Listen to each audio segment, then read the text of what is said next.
বিশ্বের সবথেকে বড় মঞ্চ চ্যাম্পিয়ন্স লিগ। চ্যাম্পিয়ন্স লিগে সবথেকে সফল টিম রিয়াল মাদ্রিদ। তাদের নিজেদের টুর্নামেন্ট রক্ষার জন্য কাল যাচ্ছে বায়ার্ন মিউনিখের অ্যালিসন জেরেনায়। এখান থেকে জয় নিয়ে ফিরে আসা রিয়াল মাদ্রিদের জন্য অসম্ভব কিছু নয়, তবে খুবই কঠিন ব্যাপার। অ্যালিসন জেরেনায় বায়ার্ন মিউনিখের ফ্যান বেস জাস্ট ভয়ঙ্কর। আপনি আমি সবাই জানি যে নিজেদের দিনে বায়ার্ন কী করতে পারে, আর বায়ার্নের ফ্যান বেস ওইখানে কী পরিমাণ একটা হরর সিচুয়েশন তৈরি করবে। কিন্তু রিয়াল মাদ্রিদ ইউসিএল আসলেই তাদের ভিতরে একটা অন্যরকম শক্তি কাজ করে, যা আপনি বারবার দেখে আসছি। একটা টিম 15 বার ইউসিএল নিছে, যা চারটিখানি কথা নয়। তো এইবার রিয়াল মাদ্রিদের কপালে কি আছে বা তারা কি করতে পারে, তার একটি মূল পরীক্ষাই হইতে যাচ্ছে বায়ার্নের মাঠে। তো ফার্স্ট লেগে আপনি সবাই দেখছি যে রিয়াল ডমিনেট না করতে পারলেও ম্যাচ কিন্তু 50-50 ছিল। বায়ার্ন যে ম্যাচ একদম কিল করে দিতে সম্ভব হয়েছে এরকম না। সো রিয়াল যদি ফার্স্ট লেগে সুযোগগুলো কাজে লাগাইতে পারতো, তাহলে সেকেন্ড লেগে হয়তো রিয়াল একটু কম প্রেশারে থাকতো। So let's talk about the Bayern Real second leg match. First লেগে আপনি দেখছি যে বায়ার্ন 2-1 গোলে রিয়ালের থেকে আগায় আছে, একটু অ্যাডভান্টেজে আছে। কিন্তু আমরা জানি যে রিয়ালের এমন ক্ষমতা আছে যে যে কোনো সময় ম্যাচ পরিবর্তন করে দিতে পারে। তো রিয়ালের লাস্ট যেবার চ্যাম্পিয়ন হইল, হোসেলুর কথা সবার মনে আছে, যেখানে বায়ার্ন কি একটা ম্যাচ হারছিল। সো উই নেভার নো যে কি হইতে পারে।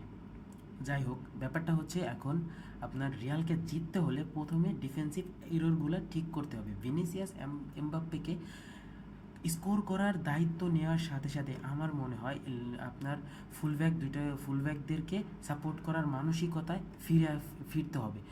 সো এমবাপ্পে আর ভিনিসিয়াস ম্যাচে ট্র্যাক ডাউন করে না বললেই চলে।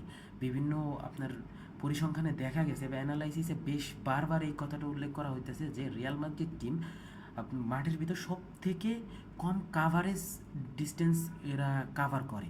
তো এতে অপোনেন্ট তাদের ফাইনাল থার্ডে বেশি বেশি সুযোগ ক্রিয়েট করতে পারে। ওই কারেরাসকে আগের ম্যাচে অলিসে যেভাবে না চাইছে, সে সুপার ফর্মে আছে, বাট এখানে ভিনিসিয়াস যদি কারেরাসকে একটু সহায়তা করে ডিফেন্সিভ ক্ষেত্রে, তাহলে হয়তো কারেরাসের জন্য একটু হেল্প হয় আর অলিসিকে আটকায় রাখার জন্য। আগের ম্যাচে আমরা এটাও দেখছি যে বেলিংহাম নামার পরে রিয়াল মাদ্রিদের ম্যাচে জাস্ট একটা সুপার ইমপ্লুশন হয়েছে, যে রিয়ালের আক্রমণগুলোকে দেখা যাচ্ছিল যে রিয়াল আক্রমণে যাচ্ছে, কিন্তু তার আগে তেমন কোনো আক্রমণ ছিলই না। এমবাপ্পে যদি ফিনিশগুলো ঠিকঠাক করতে পারে, আর আমার মনে হয় যে পরের ম্যাচে রিয়াল অবশ্যই আপনার বেলিংহামকে দিয়ে শুরু করবে।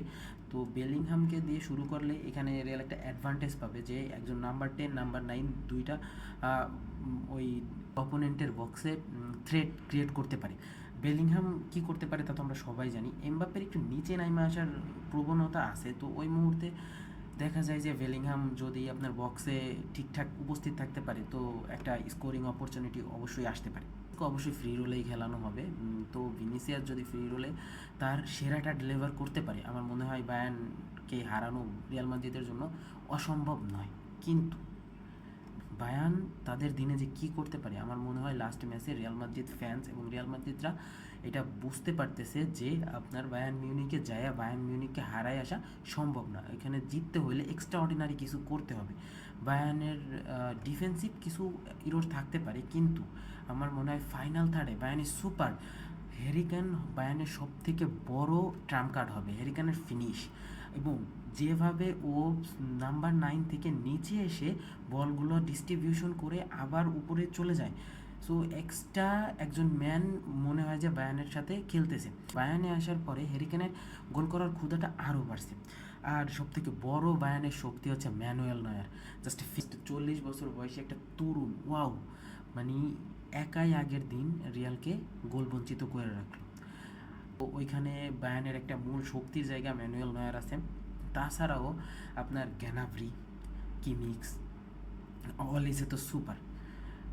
দিয়াজের এই সাইড, তো এই পাশে দিয়াজ, এই পাশে অলিসে, মাঝখানে কিমিক্স। আমার মনে হয় এই ত্রিও অপোনেন্টের জন্য একটা বিশাল থ্রেট। আর হ্যারিকানের তো আর কেনের তো আপনার এইখানে গোল করার ক্ষুধা টটেনহাম থেকে আপনার বায়ার্নে আসার পরে মানে প্রচুর পরিমাণে বৃদ্ধি পেয়েছে। মনে হয় দিয়াজ এখন বেটার ফর্মে আছে, ওর একটা পিক টাইমে আছে। ও লিভারপুল থেকে এখানে আসাটা আমার মনে হয় একটা সুপার সাইনিং নিয়ে পরিণত হয়েছে।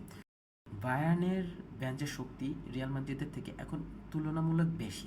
সো এই ক্ষেত্রে দেখা যাবে যে বায়ার্ন এই সুযোগে বা নিজের মাঠের ক্রাউড, দর্শকের যে একটা শক্তি, এইটা কাজে লাগায় বায়ার্ন ম্যাচটা বের করে নেবে।